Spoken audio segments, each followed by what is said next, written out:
Hi, and welcome to the Wake.Show. Good morning. Happy Friday, everybody. I'm Chris Fisher. Big show for you today. We'll get to stuff you should know coming up here in just a couple of minutes. Thank you so much for all the, well, this is a preemptive thank you for all the shares and likes, because you haven't shared or liked yet, but I know you're about to. We really appreciate that. I got Chris McCarty coming up on the show today. We'll be talking a lot about Parkland, the NRA, gun control, what else to do, arming teachers, stuff like that on the show today. But I came in today and Cords, my good buddy Cords, who is the, my partner in this endeavor, said, hey, do you mind if I have somebody swing into the studio, stop by the studio? Like, well, you have a say in this show too. You can have anybody you want to come through here. So he brought in my first guest this morning, but it's a surprise guest, and I really don't even know why she's here. Melanie Dodson, how are you? Well, let's try that again. I'm swell. Thanks for asking. How are you? I'm great. How's it going? All right, there we go. I'm good. So welcome into the studio. Thank you. You are from the Carnegie Institute, right? Dale Carnegie Training. Yeah. So I went through the Dale Carnegie thing. Is it okay, or is that despair? If it was, did I just put down when I say Dale Carnegie thing? No. Okay, I went through the Keep Dale. it casual. All right. No need for formalities. I went through the Dale Carnegie or one of their seminars. They have different, things that they do. Just a few weeks ago, and it was a 3-day immersion. You call it immersion. That's right, immersion. Okay. Yeah. And I feel like immediately it had a positive effect, and it was a really cool experience. I recommend it, especially, I'm a little bit more on the extroverted side, but I really recommend it for those of you that are a little bit more introverted and have a lot of trouble getting up in front of people to speak, or if you have aspirations to be a manager or something like that. I really do recommend it. So what brings you by today? Well, today I had a few orders of business. I was following up on some folks who took some of our programs, some of them similar to the one that you did. We do a post-assessment where we circle back and hear about the successes and whatnot on a formal basis. And we're going to do that with you very soon. Okay. But one of the other reasons that so that's not what we're doing right now. That's not what we're going to do right now. That may not be on camera unless you want it to be. I think it could be interesting on camera. Yeah. Well, yeah. You've talked about some of your results already, I guess, on this show. Yes. And I always feel more comfortable on camera. I don't, Well, then we can do it that way. I feel more. Hey, I'm flexible. Yeah, I always feel more. I don't feel comfortable one-on-one. I don't feel comfortable unless I have a microphone and headphones. This is my support animal right here. All right. Well, we'll plus the 2 dogs that are running around. All right. So what do you have today? So one of the other reasons I came by today is because, as you may recall, when you took the class, they will give a couple of different key awards that are voted upon by just the class members themselves for their fellow participants that meet the criteria. And so, Chris, you were awarded the highest award for achievement in this class, which is essentially like being voted class valedictorian. So, well done. Well done. There's only one highest award for achievement recipient, and that is you. And so I believe you received the plaque already, but we had to send away for the nameplate, which came back. And so I came to deliver this to you so that you can put it on your plaque and make it official, and hopefully hang it somewhere prominent so all can see. Thank you very much. I appreciate you. You are very welcome. There you go. Thank you very much. One of the people from my class, Michael Price is his name, has been following up with everybody in the class, which I thought was very, very cool, and sending out emails, but I haven't read any yet. And because I still have, even though I feel like that the class did a lot for me, I still have some issues. And I think those issues are probably going to be much better or taken care of probably with some mental health, like it's anxiety issues that I have, right? Now, I feel like the class will help people with a certain amount of anxiety, social anxiety, getting up in front of people, meeting new people, that kind of stuff.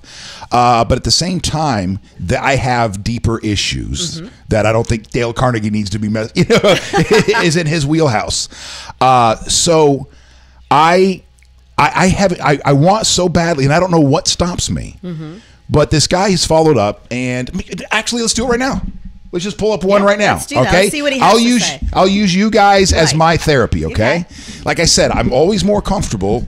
I don't know why. I don't know why this is. Obviously, I have found a way to trick my social anxiety into feeling like when I have headphones on, I've got a microphone in front of me, maybe I'm a different character in my head or something like that. Maybe you take There's on a some kind of neural pathways that are supporting that. That's what I'm thinking. That's what I'm thinking.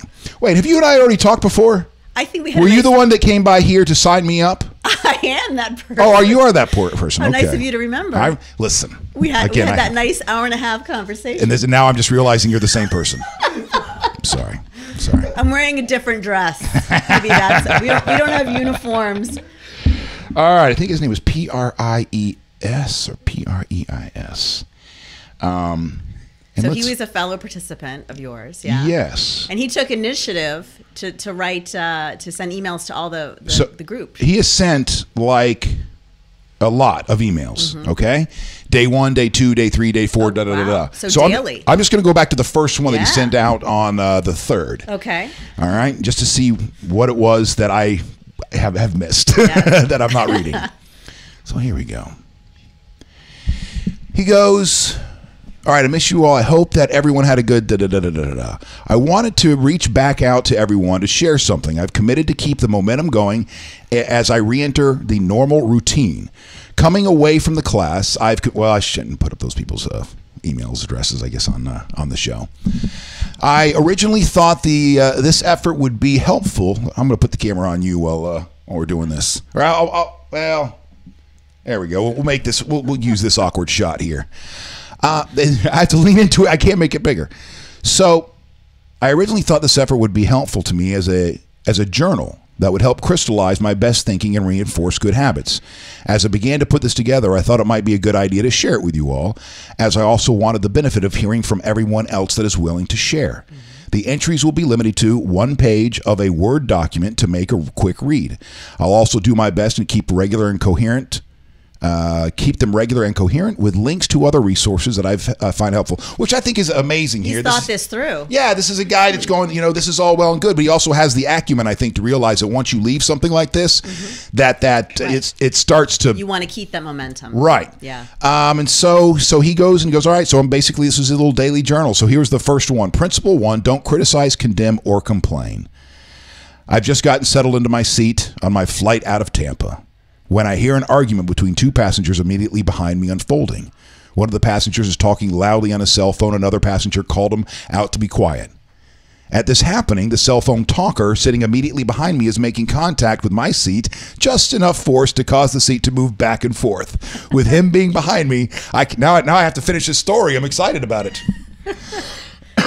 Under normal circumstances, I would have viewed myself as having only 2 options for dealing with the situation. Don't say anything and allow a mild annoyance to ruin an otherwise comfortable and on-time flight, or address the situation as politely as possible, knowing that my irritation will likely show and result in a pulse-raising hostile encounter. Having just gotten out of the Dale Carnegie class, my first impulse was to laugh as I acknowledged the serendipity that put me with this person at this particular time. Yeah. It's true, too. Opportunities everywhere, yeah. It was as if I immediately was being tested for my ability to live with the principles I had just spent 3 days learning. Do you want me to go on? Is this interesting enough? Good morning, Samantha. Hey, Lauren, John, Elliot. All right, we have to figure out how this ends. He might end up dying at the end of this. We don't even know. You could keep it a cliffhanger. Yes. So I'm leaning in closer. The truth about the situation like this is that the universe doesn't have to conspire to put you in them. Be it an inconsiderate person in a confident space, poor service at a hotel or restaurant, getting cut off in traffic. Situations that create a moment of decision, as Bob referred to it. The test our ability to live these principles are likely a daily occurrence for many of us. In this instance, I immediately resolved to live in the principles number 1. Don't criticize, condemn, or complain, recognizing that this would give me a wider range of options for how to deal with the situation, both internally and externally. From here, I took advantage of the time gap between boarding and pushback from the gate to jump up and get something out of the overhead bin, while also looking in the row behind me to assess the situation. Man, this guy is a thinker. Jeez. He was a bigger guy, 6'3", which meant that even if he spent the whole flight immediately or intentionally pushing against my seat, which he wasn't doing, he was going to be less comfortable than I was. Ultimately, nothing occurred between me and the guy behind me. I immersed myself in a podcast, and he went to sleep before takeoff, where he stayed for the whole flight. Sourcing the principles that we learned that week, I'll credit myself to follow-up application of HRP number 17. Do you remember which one that one is? Maybe. Try honestly to see things from the other person's point of view. And the anxiety principle. Decide just how much anxiety a thing may be worth and refuse it to give it more. As I did these things, this entirely first world problem took care of itself. And so he went on to clarify a little bit more there. Yep. So there you go. So that's one of the people from the class, following up with us. And because there really are obviously very sound principles in this Dale Carnegie course, or it wouldn't be around for 100 years like it has been. So what are your thoughts on that? I think that the story that he told could be any of us telling a story any given day, where opportunities present themselves, and if we look at them, if we choose to look at them as opportunities where we can make a better decision to approach something constructively than we might have previously done, we will find that we're growing incrementally each day. That illuminates it right there. What have you found stops people from getting to the next level, the next step? With a lot of these principles, I think not taking ownership of our own attitude and how we show up every day, because a lot of times the things around us, blaming circumstances. We won't blame people. We will blame circumstances. We'll become a little bit of the victim mentality and not even realize that we're doing it. But these are our ingrained habits. Again, we've got the neural pathways for these ingrained habits that maybe aren't serving us. So if we recognize this and become very self-aware, gain insight, then we can start to see things for what they really are and then choose differently. So we've got to first take ownership of our attitude, and then the different approaches can follow. One of the things that I would like to do is follow up with you. You were talking about an assessment afterwards. Right. So we always do, ideally within a couple months of graduation, we will do a sit-down follow-up, very similar to that first assessment we did. And we will talk about what results you've gotten so far, what successes you've had, where you've gotten some progress on the goals that you set, and what that looks like, what's been working for you, as well as setting some additional goals for the next couple of months. So that helps you to celebrate successes and set additional goals to keep that forward momentum. And one of the things she was talking about when she was first talking with me, because I was a little, not concerned, but I just knew that I would probably get more out of the class that extends over, was it 8 weeks? It is, one night a week for 8 weeks. One night a week for 8 weeks versus the one that I did, the immersion course, for 3 days. Now, I still recommend the immersion course for 3 days. The only reason I didn't do the other one is because of scheduling. But my thought is, well, because they'll give you a task, at the end of each class if you take this for 8 weeks. And so you have a full week to kind of focus on one thing, and then you come back, share your stories, the highlights, the lowlights, what you learned, that kind of stuff. But she had brought up that there's a chance for someone like me to kind of retake the course again, but as an assistant instructor, right? Right. Well, to a certain degree, we will have a coaching program that's available for graduates on an as needed basis. The instructors make the final decision, but you might have an opportunity to come back, sort of as a graduate assistant. So, as the former valedictorian of the class, I think you'd be in good stead for that. Yeah. And if you plug that and remind us of that, I think you have a good chance of getting a spot. Well, Melanie, thank you so much for stopping by. Anything else while you're here today? I think that's good. Congratulations on your progress, and look forward to hearing about more successes from you. Thank you so much. Have a great day. You're welcome. You too. Let's check. Oh. Yeah, it's getting hot in here all of a sudden. Or maybe it's because I pounded a coffee 5 seconds before we went on the air. All right, Chris. Hop in that seat, my man. That's right. Good morning, all. What's that? All right, so let's line up stuff you should know for today as well. Good job, well done. All right, nice to meet you, baby girl. Those shoes, mama, those shoes. How you doing, man? I'm well, brother. How are you? Doing all right. Let me get everything right here. Let me get my stuff right here. Yeah, I want to see the headphones on too, or more. And do you need some more juice? I'm not gonna just Over here? Come on. Yeah, a little more. All right, you're right there. It's good. Thank you. All right. You get settled in there, Mr. Just settle in. What's that? Just settle on in there, sir. Settle you in. Yeah. Get you a little bit more. There we go. Aye. All right, and here is stuff you should know that we'll be going over today. No backpacks today in Bradenton, and because of threats. Church bless AR-15s. Did you guys see that one yet today?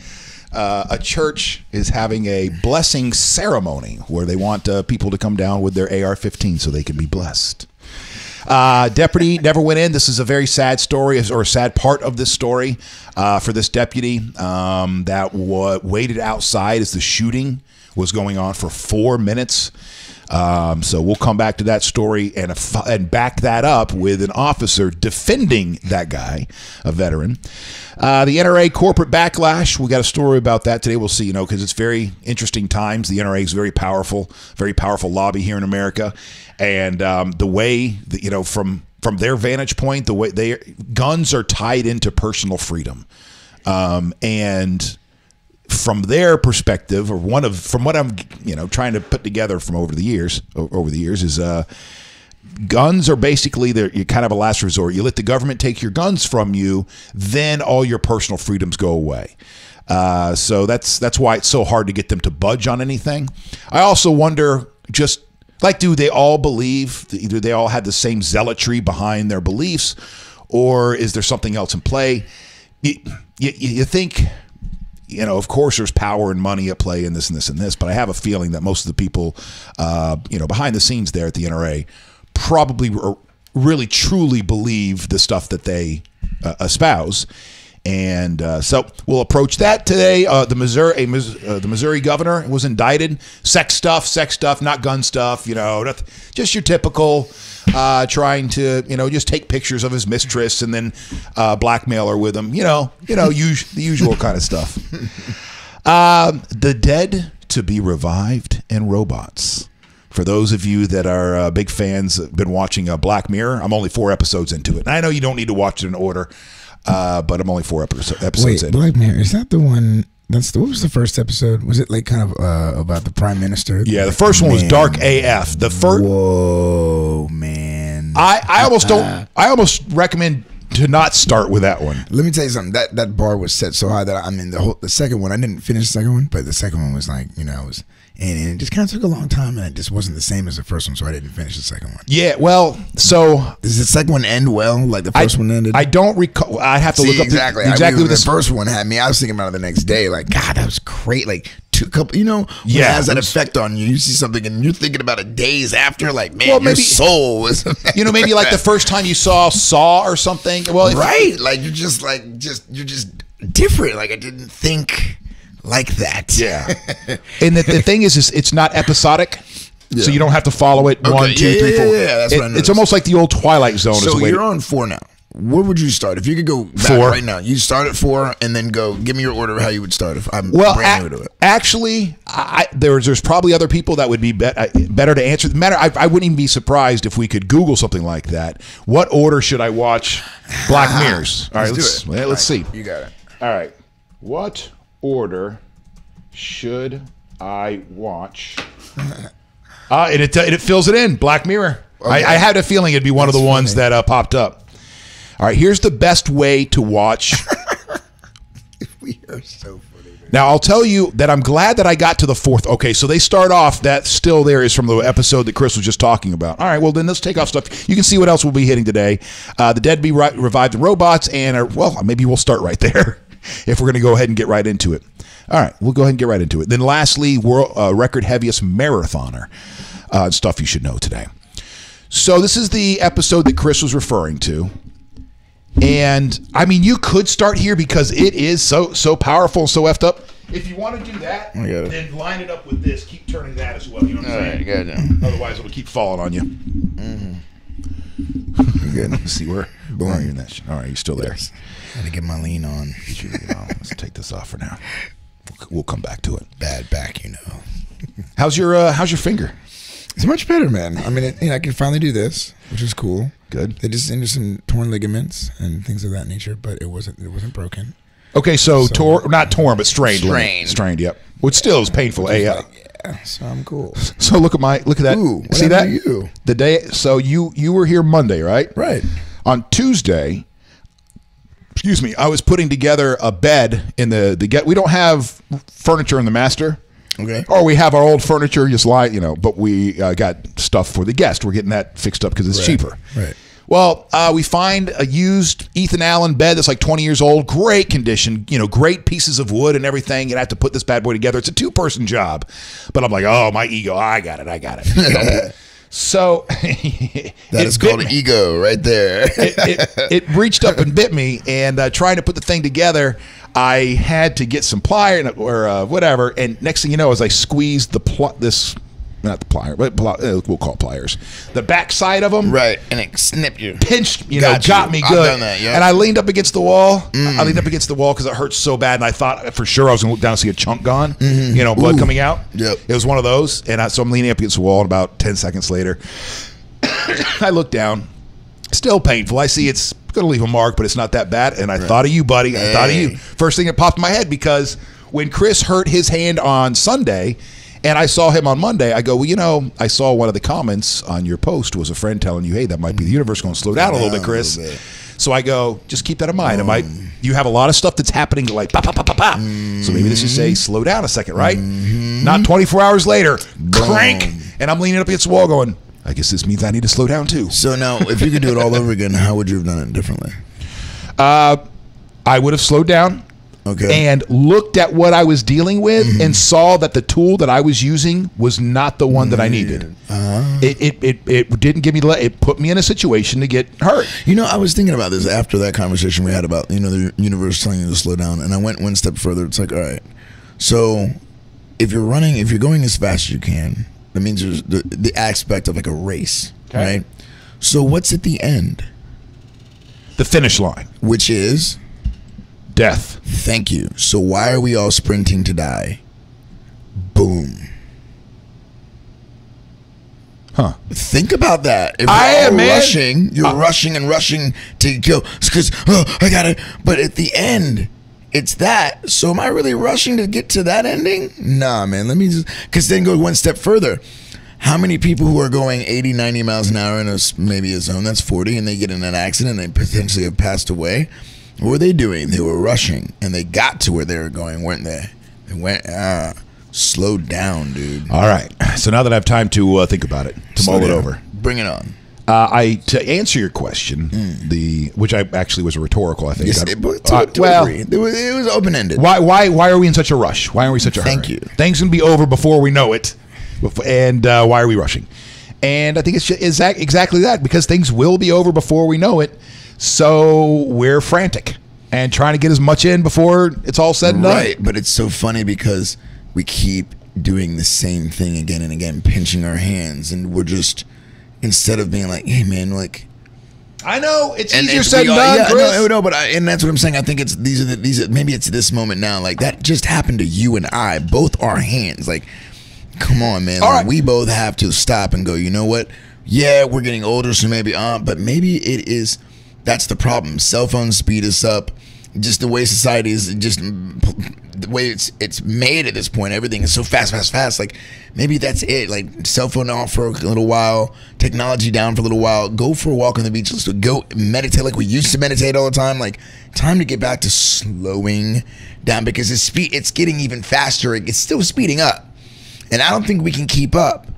And so how much time do we have to really get to know who we are in this? It's funny he says that. We had an article the other day about one of the futurists that are out there saying that we will have to meld with AI.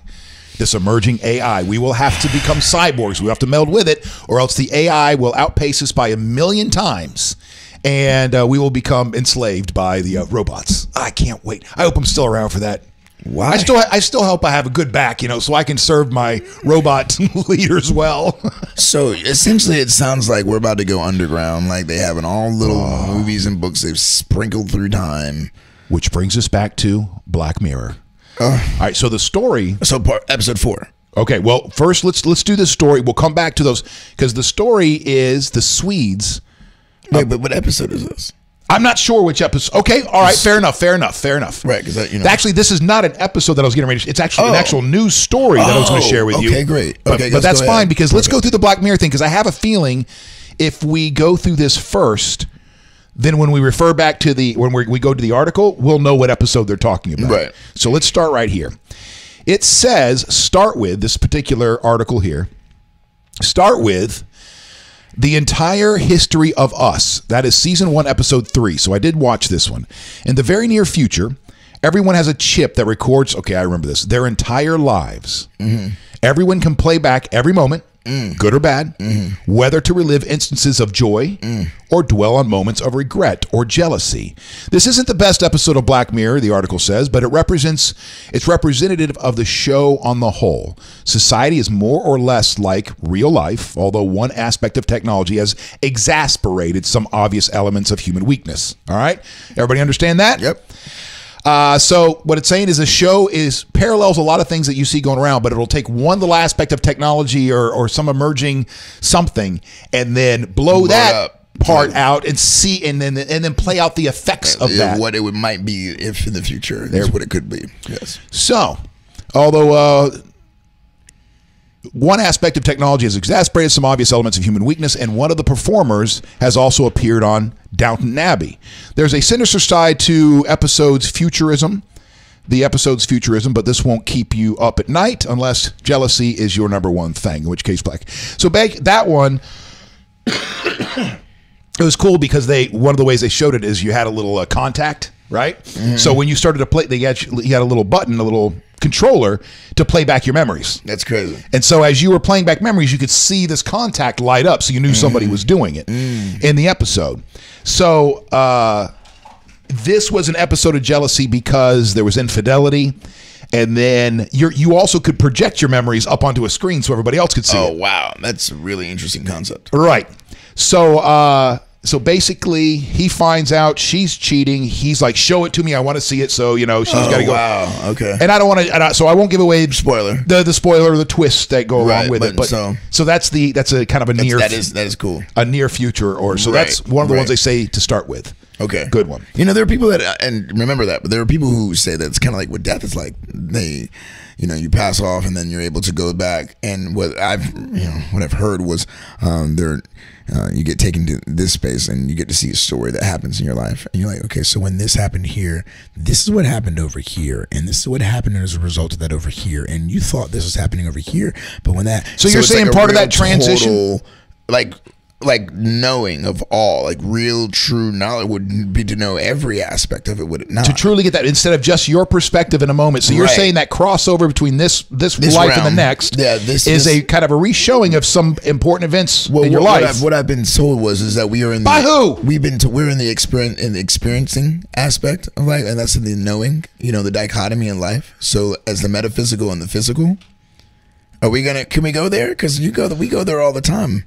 We can go there. Let's go there. Well, no, it's Friday. But the thing is, here's the thing. But to sit here, you and I are a little loomed up, and on a Sunday afternoon, and we're talking about the possibilities. So let me make it even better. All right. So if we're here and we experience things, we experience life, love, all that stuff. The other side of it's supposed to be the all-knowing, right? So that's where the dichotomy of life: up, down, left, right, cold, blah, blah, living and non-living, experiencing and then knowing. So when you know, how do you really know? You have to know everything. So to know everything would be to go into this situation that you knew in the experiencing world, your perspective, the one that was you, and then going and seeing all, as you said, seeing the all, and then thus you would actually really be able to grow as a spirit. To be like, wow, that's what that was. So there are different lessons that you learn. Does that realm have a name? Is that purgatory?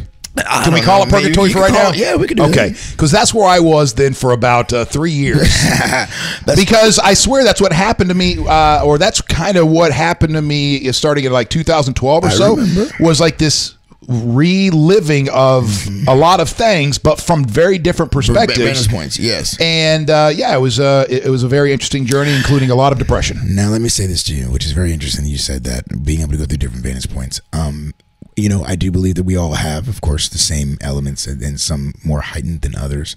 But that remembrance, that ability to meditate and be into another space of inward. And I know for me, anyways, when I've meditated, it's, you always get the different answers. They always come to you. So, and I remember during that time, you were heavy into meditating. I remember that time. So I'm not shocked to hear, especially how deep you went into the meditation. I'm not shocked to hear that you're able to see different vantage points of like life, because that's kind of but in the end, what is it really though, Chris? Is it do you tap into something in the universe in those moments, or are you just quieting down certain parts of your brain so other parts of your brain can kind of start, I don't know, doing something else, and it's a purely psychological or neurological thing that has nothing to do with us being connected to the universe? What I'll say is this. The only thing that's parallel to what I was saying and what you just said, we said about the knowing and the all-knowing and all different vantage points and perspectives, right? And then you just said, I was in a space where I was seeing all that, and you were seeing all that from meditating. And so what if that is the way to check back into the other place? Maybe it is. When you're meditating, because that's what a lot of people believe, that, and you get more calm and then more centered. And so there is quiet. that. And so I think, and as I've also been told, that it's kind of like the idea of meditating. It's like, there's other people in the other world who are like, there for you, and they're, when you're meditating, you're able to get the answers. All right. So, I mean, you said it yourself. You saw different vantage points. It sounds like you were in the other world. Yeah, or I'm crazy. But at the other day, did you not learn from those sights that you saw? Did you not walk away at this point feeling more together? At this point, you were feeling way more together than you were back then. All right, let's get back to Black Mirror here. I think that's a great thing that you did. So, first of all, Elliot says there are so many more disturbing episodes of Black Mirror than the first episode. He goes, there's so many more disturbing episodes of Black Mirror that you won't even think about the first episode, Chris. Really? All right, for those of you that don't know the first season, all right, I'm going to read, because they have the next one on this list. They're telling you this particular list coming from the New York Times is saying start with season 1, episode 3. They're saying then go to season 2, episode 1, which I have not seen. After her boyfriend dies, a woman uploads all his social media content into an artificial intelligence service complete. So this brings us to the story. Mm-hmm. This is the story. This is the real life story that I'm talking about. Very interesting. Come on. Whoa, shit. What'd I do? It's all right. I'm glad we're not on radio. I just said shit. I know. And said it twice. It's fun the first time. The story, real life stories are walking into that's kind of tricky. So here we go. Season 2. The next story that we are getting ready to do, the Black Mirror in action, Swedish scientists to revive the dead and robots with AI. Okay? So that's real life. That's real life. This is back to the story. Black Mirror. After her boyfriend dies, a woman uploads all his social media content into an artificial intelligence service complete with a lifelike physical replica. This is probably the most emotional episode of the series. And if you're going to watch any two back to back, this and the entire history of us would be two to do that with. Otherwise, spread out the episodes. This is a more wistful spin on the future applications of AI, plus a touch of your classic, is this robot a person, anxiety. Okay, so that's that. We're gonna do a couple more just because also keep going. No, this is what listen, man. If you haven't seen any of them, you're an adult. Just not a bad idea to see something that could get your brain moving like this, man. So then they're saying the third one to come back to is the one that Chris and I were talking about, and Elliot's talking about. Episode 1. Yes. Whew, boy. So let's see how they describe this. Okay. Because if I'm describing it for the first time I had, the first words coming out of my mouth are in the first sentence is going to be pig bleeping. Well, this guy was forced to bang a pig. No, you'd say South Park. Remember South Park? Uncle... Oh, yeah, exactly. So that's what I would say, and it'd be like, just you'll see. The British princess is kidnapped, and there's a bizarre ransom. The male prime minister has to have sex with a pig on live television. Prime Minister. This is technically the first episode of Black Mirror, but know that it's possible to enjoy other episodes and still find this one too grotesque for your sensibilities. That is true. It was. I turned away. Yeah, it offends your sensibilities. It definitely does. Now, in situations like this, I don't go, well, this was offensive and this shouldn't be on TV. No, this is art, And part of it offended my sensibilities, stretched my comfort zone. Right, nothing wrong with that. I mean, I just thought what I took from it was just watching how human beings were so interested in to see it that No spoilers. No spoilers. All right, so we'll leave it at that then, okay? Because if you're thinking, well, this is what's artistic about it is those last few seconds that brings the whole thing together and make you go, because it makes you feel something. That is art. Art, you see, and it makes you feel something. Art. That's why it's art, because it invoked some emotions out of you, boy. And these things Get too, your mind you thinking. can see it happening. You know, you can see some of the stuff happening. No, we're not talking about the pig bleeping in this. That's these concepts, man. How human beings can think, how far out and stretched we can be. Man, it really does take us there. The pig bleeping in this is more like the absurd thing that everything swirls around. Kind of like if you're a Walking Dead fan, the zombies aren't really the story. Right. It's surrounding all of that. So the pig bleeping is not the story itself, but it's everything that surrounds that. It's very interesting. I'll tell you the truth. I think, and I haven't seen it. I'm proud to think I'm probably one of the few people that haven't. But I like to think that what they did to Glenn, I haven't seen it. See, exactly that. Well, big hey, all right. Now, what's worse? Now, this is a great question. What was worse to you, Glenn or the pig thing? Because they're both very disturbing. Right. Now, which was more disturbing? I would say maybe Glenn, because it was like But you said you didn't see the Glenn thing. I didn't, but the face you made is all I need. Everyone, I've seen memes. I don't have to see it. I did not like what the wall. I did not like. My senses were offended. And I felt like, isn't it interesting? And like I know what would be worse to people. You know what I mean? That's what I mean. And I know that it's cable, and this is exactly. I think their hardcore core probably loved it. But it was so grotesque. I guess I just wasn't prepared for it. If I'm going to a rated R movie and I know it's Saw and I'm prepared for it. Right. But just like Black Mirror, wasn't prepared for it. Right. Even knowing, I mean, you can have The Walking Dead eating faces off and stuff like this. It was still very disturbing. Yeah. And I didn't like it. I don't know why. I don't know why. I just didn't like it. Yeah, it's great. I'm one of those people who, like, if I see the swinging or whatever about to happen, I can't. I got to like any. You got empathy. You have empathy, I have it, dude. I'm like I can't do it. Like like the news. Nope, can't do it. You know. So all right. So do we want to hit a couple more of these? Dude, we're in it. And then we'll come back to the actual story. We might have lost a lot of people when we talk about pig bleeping. Oh no, our numbers have never been higher. Looking good. Looking good. Like what? More pig bleeping. See, the episode was right. Where these people are calling in from? There's these two guys on the radio talking about. So the next one they say to see if you're going to start binge watching this is episode 1 or season 1, episode 2, which I've seen this one. Then go a smidge lighter. 15 million merits is the name of this. 15 million merits. Everyone has to. Oh, this was a very. I got bored with this one and stopped watching it. I probably turned it off right at the end. I was like, "What's going on, man? I gotta go." I can understand. Yeah, I can see what you feel me. Yeah, I know what you're saying. There wasn't a lot said, and it was like, all right, like I did have to put it together too, kind of what they were trying to say. Okay, you know, and then I just was, you know, all right, I'm out.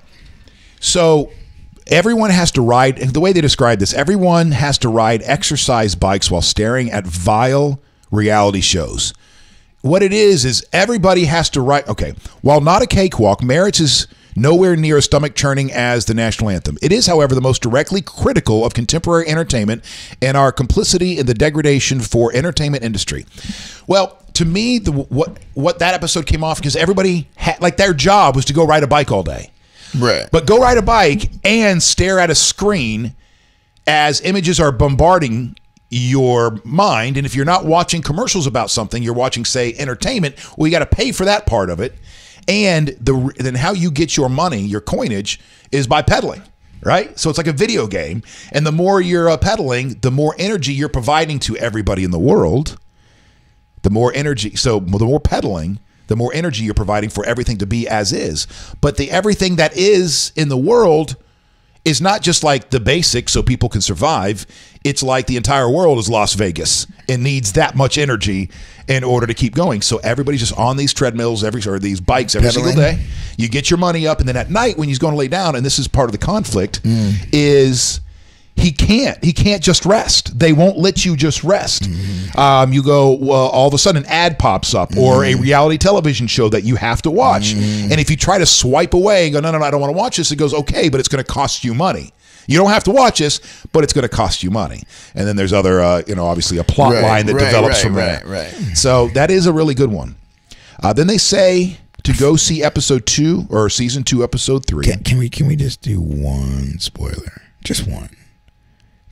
Listen, listen. That was a boring one. Okay, so can you just tell me how it ends? I got to the world. Are you guys okay with that? Just take one. You're gonna skip this one. I watched it for you. It's boring. Can we just say how it ends? This one. We have so many other episodes. This might be a good way. It might draw people in. I'm trying to remember. And if you guys are offended, you can say, Chris, I was offended. Everyone just, all right. Just, because you're saying, yeah, and so, yeah. Because there was a girl that showed up. Right. And I thought the guy had a thing for the girl. And then there was a dude who was just absolutely rude to someone for no reason whatsoever. That was just odd to me. Just kind of randomly. I think that's supposed to represent that guy in the office. That guy in the office. So you have to go every day and grind this out, and then there's that one person somewhere that's eating too loud. Right. It's just too much. TOO. Just too. Ugh. I'll say that it ends with them going back to work on the bikes, and next to the obnoxious guy, where our protagonist, the hero, sat. Right. He is not in that seat at the end. Oh, so what happened to him? That's the question. I don't remember. That's why I turned it off, because you don't even remember it, but we both remember the end of the first one. Ladies and gentlemen, skip episode 2 then. No, it's a good one. Why is it good if you don't even remember how it ended? It can't be that good. Chris, you're just wasting people's time with saying that. That's not nice. Be their friend. Chris, we all know why I don't remember the end. Oh, got you. You fell asleep. Exactly. Wink as you see me. Y'all see me winking. I dozed off for just a second. Just a second. So then more political. So here we go. The next one, they say that if you're going to go down this path and start binge watching Black Mirror, which this is one of those things that not all my friends, but too many people around me were texting me, "Are you watching this yet? Are you watching this yet? Are you watching this yet?" And then they text me back in 2 weeks, "Have you watched it yet? Have you watched it yet?" But then more political. They go at season 2, episode 3, The Waldo Moment. A comedian's anti-everything political cartoon character grows increasingly popular. I heard about this one. And so the cartoon character itself runs for president, I think, and wins or something like that is that episode. And then going on from there. I want to see if there's any more from it. All right, so that's fine. We went over that list here. Now let's go to the real story that got us onto the list today. And that is Black Mirror in action. Swedish scientists to revive the dead and robots with AI. The Swedes appeared to have embarked on an audacious project resembling something of from an episode of the sci-fi series Black Mirror. They intend to make fully conscious copies of the dead. Swedes are just ahead of the game, bro. In a bid to offer digital immortality. Ugh, why would you want to be here all the time? Your boy JJ says hello. JJ from LA? JJ? It says JJ. JJ from LA or JJ from Panama City? JAY? JJ. Oh, as in JJ from Tampa. All right, JJ. We play basketball together? That JJ? How the hell do I know? I mean, I'm asking you to ask him. You see the screen? Hey JJ, you played basketball with Chris? Is that how he knows you? Who's JJ? We can look over I don't know if you can see him from there. I can't see. Uh-oh. Let's pull this stuff out. You breaking my stuff now? What are you doing? Can't take them anywhere. A number of Swedish scientists are researching how to produce digital copies of those who have already passed away. Dagen Daily has reported they are also planning to set about making robots which would resemble the deceased. To this end, the Swedish funeral agency Phoenix is currently looking for volunteers who would give the green light to scientists to replicate the images of their deceased relatives. You'll get somebody going down that path real quick. What's that? I said, man, that's crazy. The artificial intelligence technology is projected to reconstruct voices of those dead, as well as teach the computer program to answer elementary questions such as those connected with funeral arrangements. The program is hoped to evolve still further, eventually mastering quick responses to simple questions on everyday life or the weather, for instance. The program one day might even approximate the level of sophistication of AI portrayed in the sensational television series Black Mirror, in which the revolutionary programs are in essence sentient human clones, capable, if not just talking, but coming into physical contact with real people. That is awesome. Scary, weird, but awesome. Because people are going to see, you're going to go, this is my ex whatever, or this is my dad, my wife, my whatever. And it's not. It's going to be close enough to trick our brains so it feels real to us, but it won't be. It won't be the same person. Or will it be?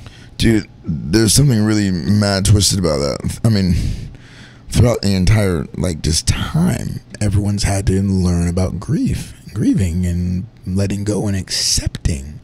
Doing that takes acceptance out. Chris, so is that we don't accept, then you're not even going to accept the moves that you make and your own responsibility. I don't know, man. I could see where the other side of that might not be for the best. So you say since the beginning of time, was it a beginning of, it wasn't, it was the beginning of our awareness. Once we started to become aware and aware that we were aware and aware that we were aware that we were aware, that we're able to start to put things together and go, holy crap, that thing that just happened to that animal over there could end up happening to me. And yeah, so the mourning and the grief and stuff. I think it's important for us to have grief and stuff like that, man. The natural, death is part of nature. I know, but think about all the technology. Why have all the technology? Why all the medical breakthroughs that we have? Because we are trying to make pain less painful. Man, we're trying to stave off death. We're trying to be God, dude. Everybody's trying to be God, trying to keep it alive. I mean, I hear you.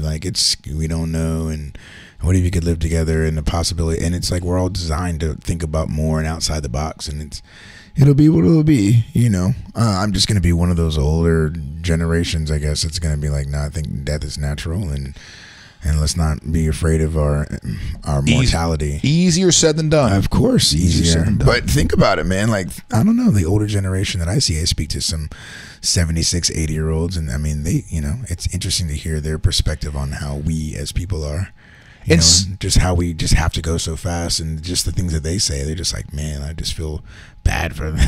That's what they tell me, all of them, so maybe when I'm 80, I'll be man, death's okay, guys. Well, I know my grandfather, lived into his 90s, and those last few years, he, one of the things that he would say, no, I won't say a lot, but enough, was I'm ready to go meet Jesus now. I'm ready to go meet Jesus now. Right. I talked to my father. My father's going to be 70 years old this year. I'm done with this shit. And I asked him, are you scared of death? He's no, not scared of death.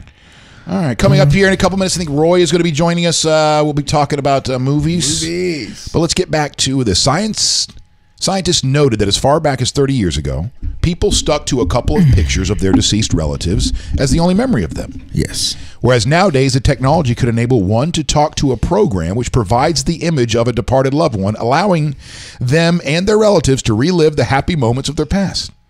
Meanwhile, some of the world's most famed scientists, including Stephen Hawking and Elon Musk, have warned more than once about the virtual dangers of AI technology. Mm-hmm. Oh my gosh, buddy.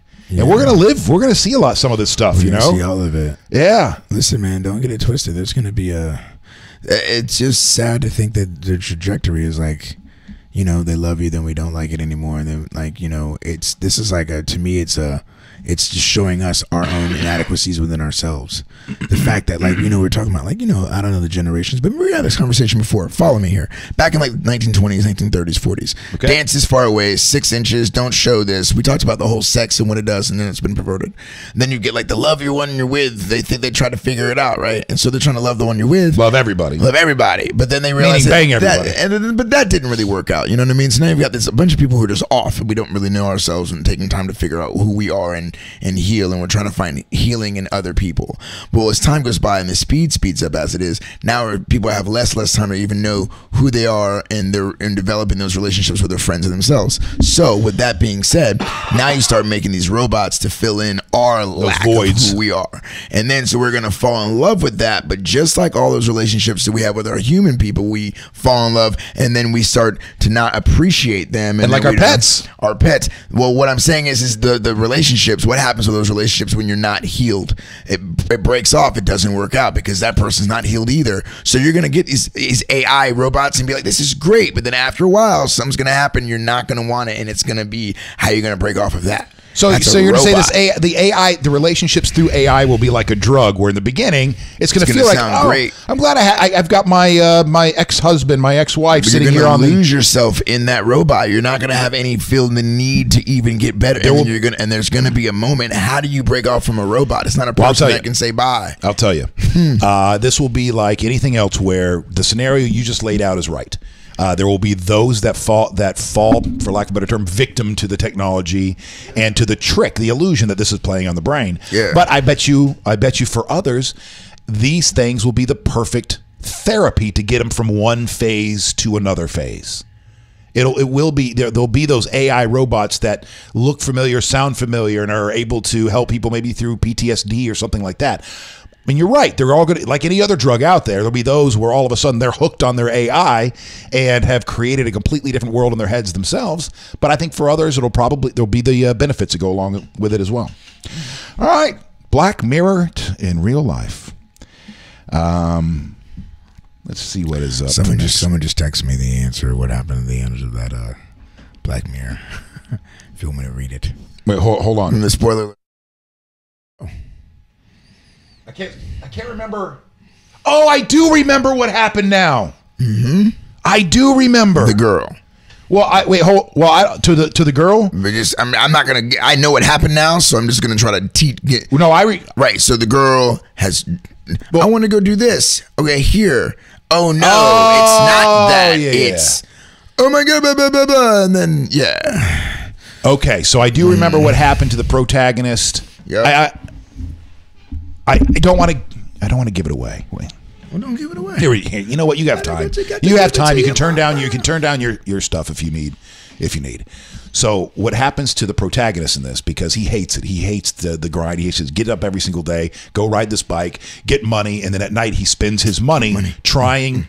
Yeah, his money, and then at night he spends all that money basically swiping away ads, so he doesn't have to sit there and watch these ads or watch these commercials. The girl part thing that you just got, somebody sent you about, I don't want to say out loud. Yeah, all right, we'll leave that off. But at the end, this guy basically becomes one of the elite on the other side of the bike, one of the elite. Right, so kind of like in the Hunger Games, you know how when they pull these the poor kids out to go fight, well, all of a sudden they're treated like you're in the city or with the capital or whatever they called it. So if I remember correctly, that's kind of a similar thing to what happened to him at the end. I think so, yes. But the girl thing that he's referring to and a huge part of the plot I have left out, so it's definitely still worth a watch. Which that did change things. Now that I saw that, I was like, actually, that's not a bad ending. It's definitely It's your wife. Oh gosh. No, the lady of your life. It's not my wife. All right, Chris, let's get to some more stuff you should know. Like I was saying, I think if Roy remembers, we talked about it earlier before the show. He'll be swinging by here in a couple minutes to talk some movies. I forget which one he saw last night. Damn it. All right. So stuff you should know. Let's see what is on our list. We'll come back to the top there, and that is school districts in Florida ask students not to bring backpacks to school on Friday. This is coming out of Manatee County. School district in Florida is asking its middle school. This was today because this comes 9 days after the gunman opened fire and killed 17 people. But they made the announcement Thursday night stating that the decision was due to the high number of school lockdowns and excessive number of school threats. So a lot of lockdowns out there, a lot of school threats out there. The district says the ban is for Friday only unless they decide otherwise. So it's funny because one of the things that we're talking about this week is I'll give all the kids bulletproof backpacks, which they're only so bulletproof. From what I was reading, those particular backpacks that are designed for that kind of stuff, they can take some bullets, like, from smaller rounds, handguns, but will not stop a rifle, which was obviously used in this case. So this continues. I got a few stories, Chris, and feel free to chime in. These are heavy, and I know it's Friday. Bring it. But I think we have to continue with the conversations, even if we don't have any answers. We'll go right to the blessing here. It's all a blessing, Chris. A Scranton area church to bless couples toting AR-15 rifles. Oh. Bring your rifles down. As I just said, it's all a blessing. Oh. Bring your rifles down and we'll bless them. We'll make sure that those bullets fly true. I'll spit some holy water. Hey, wait. So, were they blessing him for what exactly? For the idea that Well, let's get into it. this is crazy. A Scranton area-based offshoot of the Unification Church is encouraging couples to bring their AR-15 rifles with them to a commitment ceremony in the Pocono Mountains, a half-mile from an elementary school. World Peace and Unification Sanctuary in Newfoundland said it planned the February 28th ceremony months ago, well before last week's massacre at a Florida high school. Authorities say the alleged gunman used an AR-15 in the attack that killed 17. Tim Edler, the Unification Sanctuary's director of World Mission, said Tuesday the church believes the AR-15 symbolizes the rod of iron, mentioned in the Bible's apocalyptic book of Revelation. Hold on, rod of iron. I love people's interpretations of things. Rod of iron. So I know he's not talking about Psalms 23 when he's talking about like that rod, the staff and that rod, they comfort me. Hold on. The rod. Well, they said it was in Revelations. What does the book of Revelations mean when it describes the saints helping Christ rule the nations with a rod of iron? Oh, so that's the AR. That's what he meant. An AR-15. How did we not know? How did scholars not know this going back 2,000 years? Don't try to interpret this yet. The rod of iron hasn't been invented, but soon you'll hear of something. And they misinterpreted it back then. They called it an AR-15 because they just didn't know. And so soon, here in 2,000 years, an AR-15 will come into the scene. That's the rod of iron we're talking about. It's right here. He shall rule them with a rod of iron. They shall be dashed into pieces in the potter's vessels, as also I have received from my Father. Revelations 2:26. Actually, it said, and he who overcomes and keeps my works until the end, to him I will give power over the nations. Rod of iron. Man. Let's bless these. Let's bless these guns.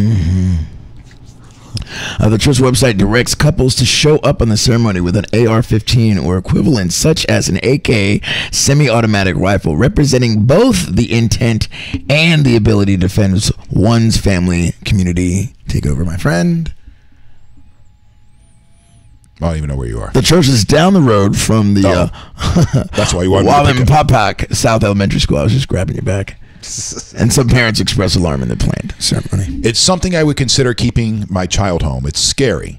I wish they wouldn't have it at all. I don't think there's a good time to have it, especially this close, talking about the shooting. Elder told the AP that the weapons will be unloaded, secured with zip ties, and checked at the door. He said the church did not consider canceling or moving the ceremony. Quote, now more than ever, good people need to stand up and claim for themselves the tools that can be used to stop this kind of evil, he said. State police are aware of the event, but do not plan to send any troopers to it since the church is breaking no law. All right, so if you need to get your... Wait, when is it again? I want to make sure that for all of those... But I want to say something. Go. Oh, yeah? I'm a little offended by you right now. What'd I do? You were saying those statements in a country accent that I find racist. Oh, yeah?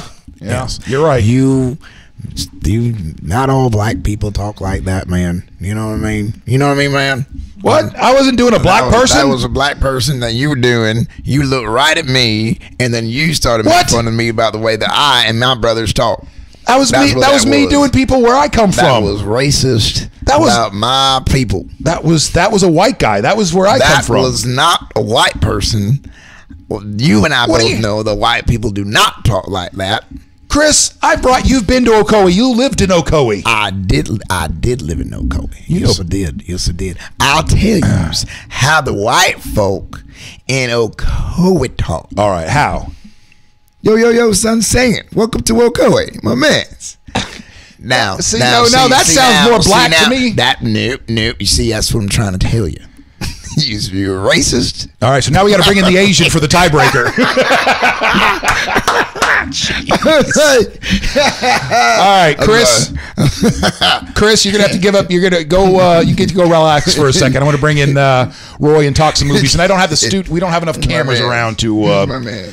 All right, so bring in Roy and talk some movies. and more racism. My God, those shoes though. Yeah, Roy, what's up, man? See. we got the United Nations up here. Hey. Great shirt, by the way. I like Oh, it. thank you. Solid. Let me get it. Let me get a nice little tight in there. Christopher, am I done for the day? No. Unless you need to be done. No, just send me a text. All right. All right. How you doing, buddy? I'm doing good. Welcome How are in. I'm swell. Thanks for asking. Happy Friday. Happy Friday. Where did you get that shirt? Funny enough, it was at Forever 21. They have this one corner section of men's attire. That you check every time you're walking through the mall. I got to Actually- dip into Forever 21. You actually- never know. I don't usually, like, it's not one of the things where I go to the mall going, I need to check out what's in Forever 21. It just happened. Like, they lured me because they put it on the window. Well, I was like, is that a girl shirt? That's nice. And then I went inside. I was like, oh, there's a guy section. It was in the window. Yeah, They it sucked was. you in. They sucked your geekiness in. All right, so what movie you doing today? Game Night, Game Night. which releases this weekend. Saw it last night. Stars Jason Bateman and Rachel McAdams, Oh, among this one. other. Are you going to play it for them? Yes, sir. It is up behind your head there. Name of the purple Teletubby. Tinky Winky. You're both correct. He always All right, I don't want to play too much of this, and get kicked off the internet. There you go. Max is very competitive, as am I. It's one of the reasons I fell in love with him. Oh, this is easy. He was Incredible Hulk. Eric Bana. Other one. Mark Ruffalo. Other one. Lou Ferrigno. Primal Fear. Richard Gere never played the Incredible Hulk. Time. Jesus Christ. Ed Norton. Primal Fear. All right, so Okay. I'm gonna tell you the plot of the movie. You tell me if I'm right or wrong. ahead. So there's this game night, and somebody's got a special game, right? And the special game is somebody's gonna be kidnapped tonight, and this and this and this, and then that shit goes down. They're thinking, oh, this is part of the game, but it may or may not really be part of any game. Yes. Okay, good. At least yeah. I got that part down. All right, and from there, I love the cast here. Please tell me there was great chemistry, lots of good laughs. Actually, to be honest, I laughed more in this movie than I have in previous movies of 2017, 2018, as you know. I love Jason Bateman. Yeah, so he's pretty much acting the way you would like he usually acts in a comedy role. Which is fine by me. Yeah, which I'll is, take it every single time. Don't mess with something that's not broken. He does have or seem to have a particular sense of humor. Quirky kind of. That works perfectly for him. Yeah. Was it Pineapple Express? No, what was the? No, He no, was no. in Pineapple He was in Express. Pineapple Express, but I think the one I'm talking about, Horrible Bosses. Horrible Bosses, yeah. Yep, that was a really so good he one. actually acts a lot like his character in Arrested Development. Good. Yeah. Good. Yeah. But everybody kind of acts the same, like how you would expect them to. This isn't a movie where they're challenging their talents, you know, and taking risk. Everything's kind of right down the middle. right Fastballs. down the- Yes, but I was pretty pleasantly surprised that they can take this theme of, Clue, a Clue type of movie, and made it really fun. Where you're still going in there going, what's the game? Right. Who's playing this game and who's not playing this game? Right. Because there are some twists. I would imagine. I wasn't too surprised at twists, but yeah. So if you like movies like Clue, which are fun, and there's this David Fincher movie called The Game that came out in the 90s with Michael Douglas. I remember that. That was effed up. Yes. Well, that's the first thing I thought of when I saw this movie. This is a lighter version of that. Meets Clue. Okay. Yeah, because that was an intense movie. Whoa, back in the day. Yeah. That was an intense one. So it's pretty much Kyle Chandler sets up game night, and he's this like rich older brother to Jason Bateman. Okay. And he's trying, brothers trying to one up each other with game night. And he's like, I got the perfect game night that'll blow you guys away. Like, somebody's gonna get kidnapped. You don't know who, you don't know when. You just have to solve it. Whoever solves it gets my red Corvette. Okay. And so it's like, okay. And then the drama and the comedy ensues And then from there. from that point, you're like, things happen, and you don't know. You won't know until the end what was real and what's not, and I'm not gonna spoil, you know, your thought process in it. Okay. Now you said it's a fun movie. It's fun. Now, as a director, as a writer, do you have respect for the movie? I mean, is it something? That answers my question. Is it something I'll study? No. No. But is it something I'll go? Like, I've already told some friends and families, if you guys are gonna watch it again, I'll probably watch it. Would you? Okay. Yeah. So you're not snobby when it comes to, you know, you can look at a movie and go, listen, man, there's nothing groundbreaking here. They're not going to go for any Oscars, but they did everything right. They made people laugh. The plot made sense. Yeah. Good acting. Da da da da da. But it was like that with The Greatest Showman with Hugh Jackman. Wasn't a good, like, it wasn't the best story. The story was okay. It was that musical about P.T. Barnum. Okay. The music was fantastic. It was a very family-friendly film. During the holidays, and I actually watched it twice, one by myself and one with my family. So, like, I'm not, yeah, like you said, I'm not snobbish. I'm not, like, I don't have, like, a tunnel vision of what I expect movies to be. There's categories where, okay, this is an Oscar contender. This is just fun. Okay. That's comedy. You know, this one's whatever. But this one is a perfect date night. All right, good. Date night movie. All right, so something that me and my wife will like. That's exactly what I Yeah, need. I guarantee it. All right, perfect, man. Well, thank you very much for us. Anything else you that's on the horizon you need to talk about, you need to get off your chest? No. Let's see. Annihilation came out this week. I'll probably watch it this weekend. That's with Natalie Portman, and that's like the sci-fi horror. Is that the one that's supposed to be smart sci-fi or something I was reading? What do they mean when they say smart sci-fi? It's not just going to be... I think it has less to do with scare tactics and gore and more story. More Okay. characterizations. All right. Well, cool, man. Thank you for dropping by, Roy. Thank you. And how can people track you down if they need to track you down? Unfortunately, I'm not on social media. I like the cut of your jib. So they can find me on the Wake.Show. That's right. Every Friday around noon, telling my spin of stories. All right. Thank you very much, Roy. We'll talk to you soon. Thanks. All right. And Joey's in my lap now. I know what that means because I said I told Chris that I'd have him come back and we would keep going. Oh, Chris is watching. So here's what I think I'm going to do. We're just going to go ahead and wrap. All right. It is a Friday. I have more. I got a lot of work that I've got to do today. I'm sure you guys have plenty of work that you guys have to do today as well. Joey, anything you'd like to add before we go today, bud? Just a couple of kisses. All right. You can always. All right. Good boy. There you go. But he came doing this, the stretch at my feet. And normally he doesn't do that in here. And I know what that means. That means he's got to go out. So Joey's bathroom schedule is going to dictate the ending of the show. It's okay, buddy. We're going. It's all right. You don't need to stress. Thank you so much. Have a great weekend. We really appreciate all the support and the comments and shares and all that good stuff. So have a wonderful weekend, and I will see you on Monday. Wait, I hear Chris coming back. Hold on. Don't go anywhere. Chris is coming back. Go ahead. Go ahead. Let's just go ahead and sign off, unless you have something else. For me? Well, screw it. Now that you've come back, here's the thing. After that, Chris, I don't. After what? What happened? No. After just talking movies and making it light and stuff like that, I almost don't want to get back into all this. We don't have to get back in that, man. Keep it light. We can talk about the dogs, the cats. There's so much good stuff about life. How about this, man? Do me a favor. Okay.